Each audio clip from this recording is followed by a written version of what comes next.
CMA final indirect tax. CMA final indirect tax के लिए sir last minute revision क्या plan करें, कैसे स्ट्रैटेजी प्लान करें, एग्जाम टिप्स कुछ दे दीजिए और बहुत इंपॉर्टेंट बात बता दीजिए जो अब हमें करना चाहिए। देखिए, first point, please do not try something different. जो आप कर चुके कर लिए। सीएमए फाइनल एक ऐसा एग्जामिनेशन है जहां पे आपका अब करेज काम आएगा। More importantly, how well you can present your answers, how well you can recollect, and for that attitude matters, and for that your aggression matters, positivity matters, confidence matters। जो हो गया सो हो गया, do not try something different। Secondly sir, strategy point of view से अगर हम बात करें, एफटीपी को अच्छे से टारगेट करना है अपने को। Foreign trade policy, foreign trade policy से बहुत अच्छा नंबर उठाना है। इंसेंटिव स्कीम्स है अच्छे से पढ़ लेना, थोड़ा लर्न करना पड़ेगा, उसको एक बार रिवीजन कर लेना। कस्टम्स में 3 chapter, baggage, duty drawback and valuation of custom duty, बहुत रेलिवेंट है, यहां से क्वेश्चन फंसते हैं।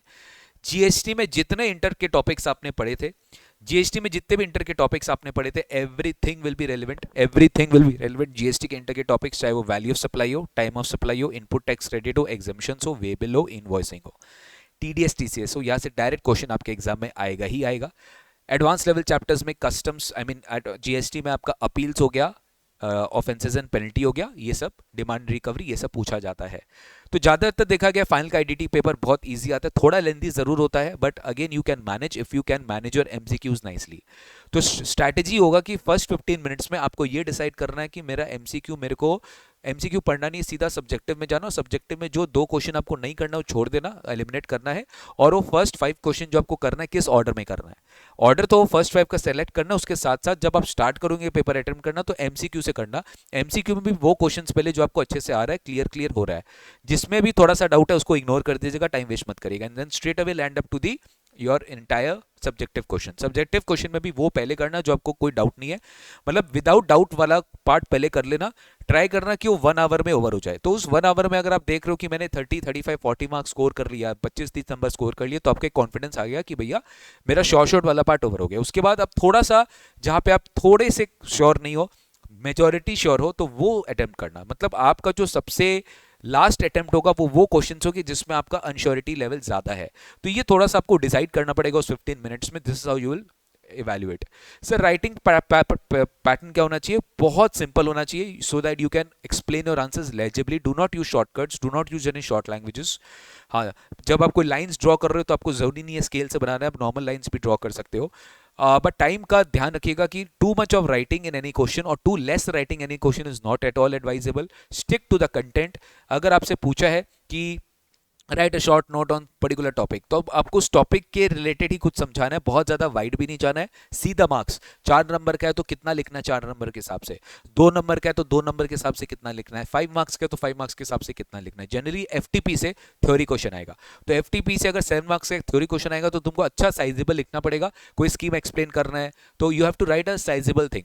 तो जनरली इस तरह के क्वेश्चंस को लास्ट में करिएगा, पहले जो नॉन सब्जेक्टिव है, प्रैक्टिकल क्वेश्चन है, उसको पहले अटेम्प्ट कर लीजिएगा। I am very very sure कि फाइनल आइडेंटिटी में आप बहुत जस्टिस करोगे अगर आप इंटरमीडिएट को अच्छे से रिवाइज करके जाओगे तो।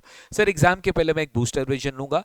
जैसे आपका आईडीटी का एग्जाम जिस दिन होने वाला है उसके एक दिन पहले I will come at around 2 PM to 1 PM के, सॉरी 1 PM तो आपका एग्जाम होगा, लगभग मैं 3 बजे से 4 बजे के बीच में आऊंगा और आपके लिए 1.5-2 घंटे का एक मस्त बूस्टर रिवीजन लूंगा, जिससे आपको एक क्लैरिटी आ जाएगा कि हमें किस तरीके से जो है कुछ रिवीजन भी कर लेंगे और कुछ आपको मैं बता दूंगा कि आप घर पे इस तरह से रिवीजन कर लेना।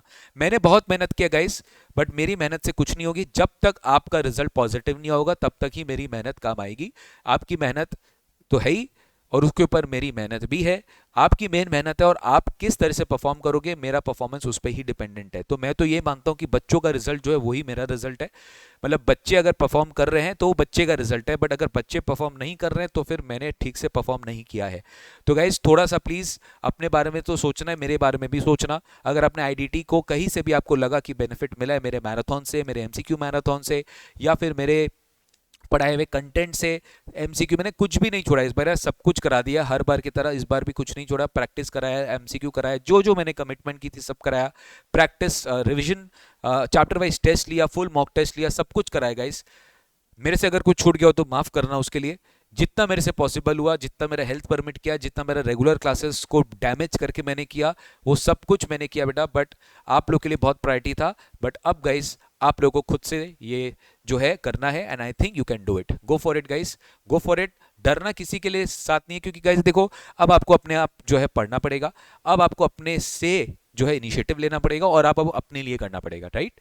I am standing behind you and I'll always pray to God for you. If you have definitely done your mehnat, gave your hard work, nothing can stop you from becoming CMA in this term. If you are giving both the groups or only one group is left, or clearing your group, definitely आप अच्छा marks score करोगे। अपने पे confidence रखिए, अपने पे confidence रखिए, अपने प्रिपरेशन पे कॉन्फिडेंस रखिए। किसी को इमिटेट मत करिए, किसी को कॉपी मत करिए। आपके दोस्त को वो कैसा पढ़ रहा है, कैसा लिख रहा है, कोई फायदा नहीं है। आप अपने आप बारे में सोचिए and be self constant. Please do not see the discuss your questions after your examinations. ये सब कुछ मैं आपको एग्जाम के एक दिन पहले समझा दूंगा, आप एकदम टेंशन मत लो। अभी अगर आपको लगता है कि मेरे को आईडीटी में कुछ रिवीजन करना है, रिवीजन करिए। मॉक टेस्ट देना है, मॉक टेस्ट दीजिए। बट कोई भी मायूसी नहीं लानी है। हाय, अच्छा हुआ तो अच्छा हुआ, नहीं अच्छा हुआ तो नहीं अच्छा हुआ, हमने अपना बेस्ट दिया। That is what I am expecting from you. ठीक है, चलो एक छोटा सा वीडियो था लास्ट मिनट टिप्स के लिए। आई होप आपको पसंद आया होगा। और कमेंट करके लिखिए, पॉजिटिविटी स्प्रेड करिए कि yes sir I will clear 2025, I will clear 2025। ठीक है, चलिए, ओके।